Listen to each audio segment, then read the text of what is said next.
दूसरे को बताते हैं। उसी समय रेत घड़ी अपने आप चलने लगती है। बाहर उनकी बस बारिश वाले जोन में फंसी दिखाई देती है और उसके अंदर बैठा इंसान पूरी तरह निष्क्रिय रहता है।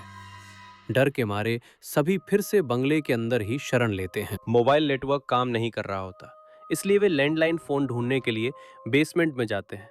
तभी ऊपर से एक तेज चीख सुनाई देती है। कुछ ही पलों में सबको एहसास हो जाता है कि इस घर में वे अकेले नहीं हैं। वहां एक नकाबपोश हत्यारा मौजूद होता है। एक एक करके लोग मारे जाने लगते हैं। मेली किसी तरह जान बचाकर जंगल की ओर भागती है, लेकिन आखिरकार सभी की मौत हो जाती है। और तभी सब कुछ अचानक रीसेट हो जाता है। रेत घड़ी पलटती है और सभी फिर उसी पल में पहुंच जाते हैं जब उन्होंने पहली बार बंगले में कदम रखा था। फर्क सिर्फ इतना होता है कि इस बार उन्हें अपनी पिछली मौतें याद होती हैं। अब उन्हें साफ समझ आ जाता है कि वे एक खतरनाक टाइम लूप में फंस चुके हैं। अपनी मौतें, हर एक पल।